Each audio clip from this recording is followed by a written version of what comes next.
This is not Deadpool. So many people, including comic book fans, view Deadpool as an obnoxious, one-dimensional, and even boring character. But this couldn't be further from the truth. Deadpool might be the most misjudged and misunderstood character in comics today, which in itself is a tragedy. I can understand not vibing with his humor, but calling him one-dimensional is just plain wrong. He's one of my favorite superheroes and has some of the saddest, most gut-wrenching stories and some of the rawest moments I've ever read. So what are people overlooking with Deadpool? I want to show you that he's far more important than just the comic relief of the Marvel Universe. Deadpool stands for something much bigger. How did we get Deadpool as a character? Well, turns out it's a bit complicated and something most people get wrong. Most people will cite Deadpool's inspiration from DC's Deathstroke, a supervillain and assassin who appeared in the Batman and Teen Titans comics. Looking at the character, there's some visible similarities. The color scheme is similar, both characters use swords, and are both rather violent-natured. Naturally, people began claiming Deadpool is just a ripoff of DC's iconic assassin. According to Deadpool co-creator Rob Liefeld, this isn't the case. Hi, how you doing? Good. Did you, for Deadpool, for the first issue of Deadpool, did you ever use Deathstroke as your team? I did not. I can do this. But despite his strong stance, there's probably a connection between the two characters. Deadpool's real name is Wade Wilson, Deathstroke's name is Slade Wilson. That, along with their similar design, is a bit too close to be a coincidence. Though, just how much of Deathstroke's design played into Liefeld's design is impossible to say. Yet, Deadpool's biggest inspiration actually comes from a different source, and not one you might expect. Liefeld cites Spider-Man as the template for Deadpool. There's some clear similarities here too. The red suit, the white eyes, and the emphasis on quips and jokes. But it goes a bit deeper than that. Liefeld saw the success and reception to Spider-Man and wanted to create his own, a smash hit, beloved, mainstream character to call his own. He's also cited Wolverine as an inspiration for the exact same reasons. Let me tell you how it went. Todd McFarlane, he's kind of blown up on Spider-Man. I need a Spider-Man in my book. I also like Wolverine, he's my favorite character. But Liefeld wanted to create something different. He wanted a Spider-Man, but dialed up to 11. Swords, guns, violence, and a way more irreverent personality. While the two admittedly look similar on the surface, Deadpool couldn't be any more different, and they would only continue to diverge as time went on. So, what sets Deadpool apart from his inspirations? The description of Spider-Man with guns and swords would seem appropriate for casual audiences, but it's far from reality. There's so much more to Deadpool than just his humor, even though it is a vital part of his character. I'll get to that a bit later. For now, let's start with his origin story, a staple of iconic superheroes. Origin stories are often deeply and intrinsically connected to them. It's often what drives them to become the character we know them as. It's just as difficult to change Batman's tragic childhood trauma as it is to remove his iconic design. Deadpool's is similar in this regard. One of my favorite depictions is in the series Deadpool, the good, the bad, and the ugly. Wade Wilson, before becoming Deadpool, is diagnosed with cancer, but he is offered a way out, the possibility of a cure with experimental treatment. With seemingly no alternative, Wade takes the risk. The treatment is painful and horrific. It works. Sorta. He acquires a strange rapid healing factor that's able to overcome his cancer. But there's a downside. He becomes scarred and covered with tumors, leaving him disfigured. In issue 19, we see glimpses of this through flashbacks, and it's in these moments that we see how this traumatizes Wade and impacts his character. In treatment, disfigured and mutated, he utters the words, "I want to die," followed by "no more." Wade is forcefully subdued, crying out saying, "This isn't working. It's not what I wanted. I volunteered. Why can't I just leave? I changed my mind." He experiences PTSD, insomnia, but most of all, this trauma drives one of Deadpool's deep character flaws, his self-loathing. He is deeply insecure, hating himself, the way he looks, and in some cases, feeling very suicidal. Wade Wilson is a deeply emotional character, more so than most others. Despite his consistent violence and brutal origin, he does care about people, very deeply. It's in these moments that we see past his psychotic side, as another side of him comes out, and it comes out strong. In a largely comedic comic book, Dead Presidents, where previous presidents return as zombies, we get a glimpse of this side of Wade. "I trust you have a quip about my hand being disarmed." "No more jokes. My name is Wade Wilson. You killed my friend. Prepare to die." a line that shows Wade's emotion. Yet, what makes him so interesting is how these two sides connect. He cares deeply about others, yet feels very insecure, fearing rejection. One of the most tragic, however, comes again from the good, the bad, and the ugly. His treatment and confinement drives him to brutal violence. Wade falls into a rampage, murdering person after person. But all of this leads him into the hands of a scientist named Butler. He conducts research on Wade and prevents law enforcement from capturing him. Yet,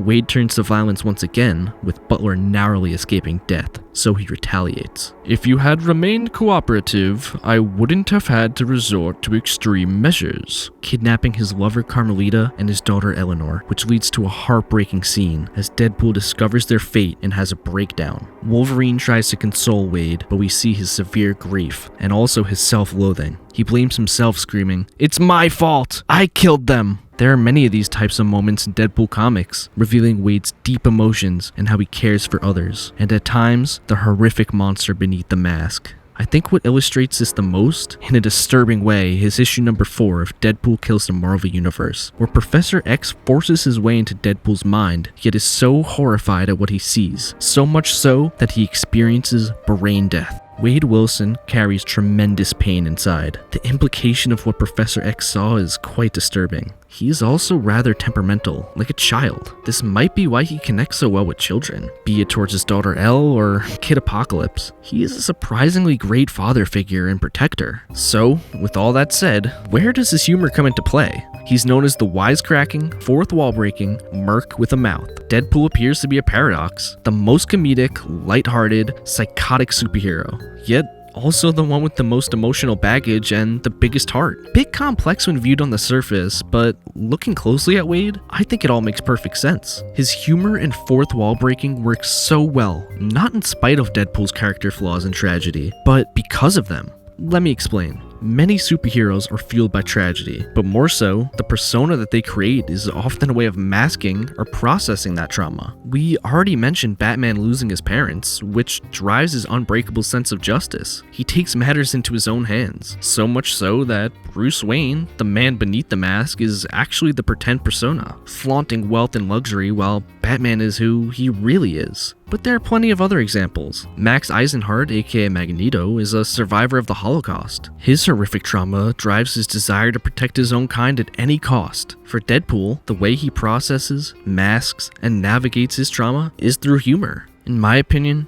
I believe this is a coping mechanism. It's a part of Wade Wilson's personality, but also the way he processes his pain. Making light of a terrible situation or using violence is a way Wade can retake control over his chaotic life, control that was taken away from him.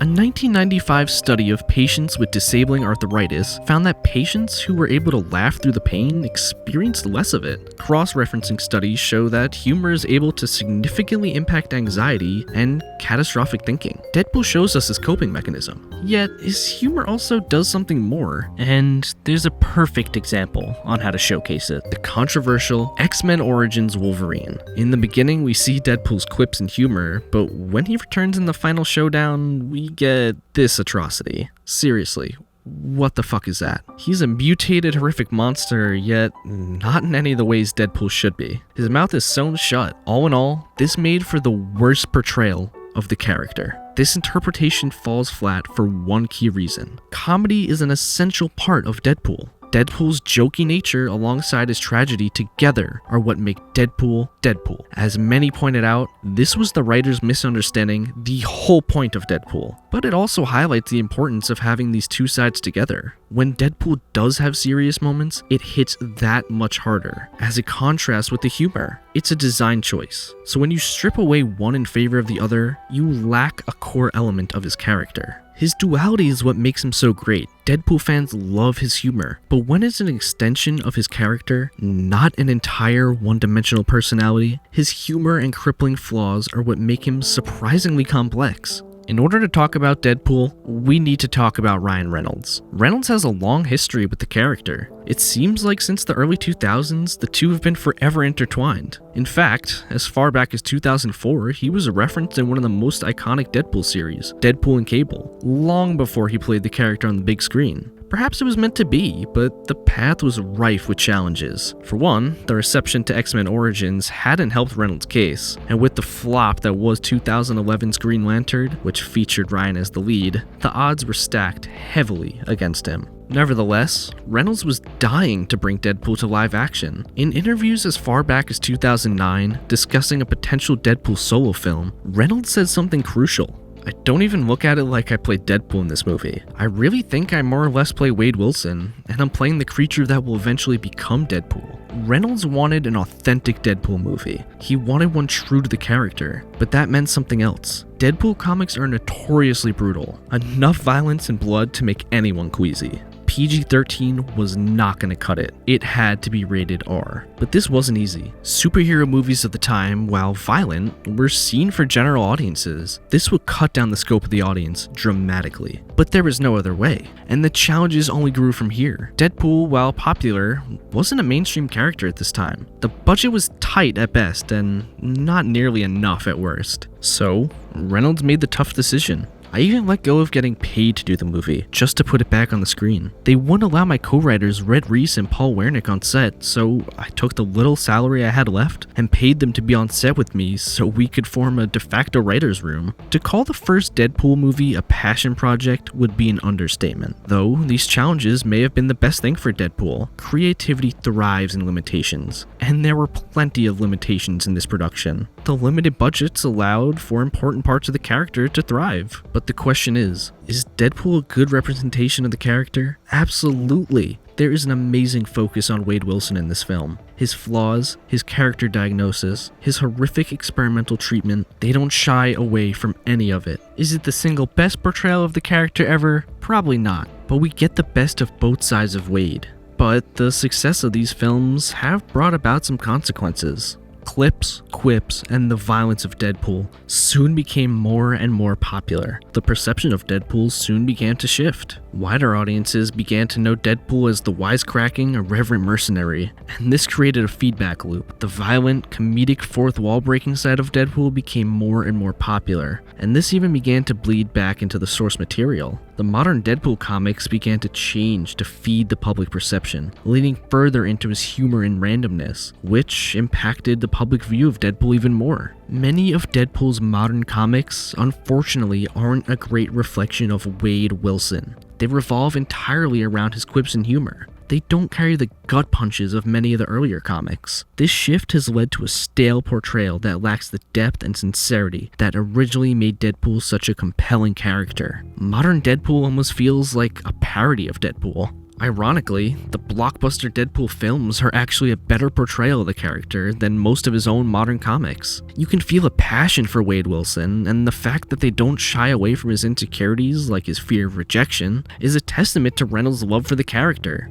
With that said, there's one more question that remains. What about the latest film, Deadpool and Wolverine? Does Reynolds continue to honor the character? Deadpool and Wolverine is where Deadpool is being represented the best right now. It shows his flaws, his insecurities of not being important or viewed as a hero, which is something we see in his best comics. This is elevated by his humor, the perfect balance to offset his flaws. Be it making light of a bad situation or self-deprecating jokes, this feels like someone using humor to process or mask their insecurities. This feels like Wade Wilson. In a recent interview with Ryan Reynolds and Hugh Jackman, who plays Wolverine, we see the passion for these characters that shows an appreciation for the nuance. Deadpool's a very verbose character. He's very feminine and kind of open and childlike, and putting that next to a character whose archetype is very Clint Eastwood creates something pretty interesting. But this doesn't feel like a cash grab. As far back as 2017, Ryan was hoping for this very story.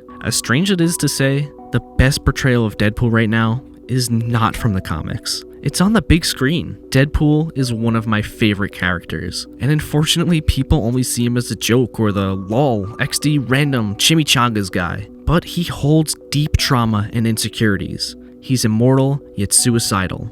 Everything I've mentioned ties directly back into his very character design. His outfit is cartoony with a vibrant red, yet under the suit, a horrific scarred monster. An extreme juxtaposition, which could be seen as a reflection of Wade Wilson's character. Funny quips on the outside, deep pain on the inside.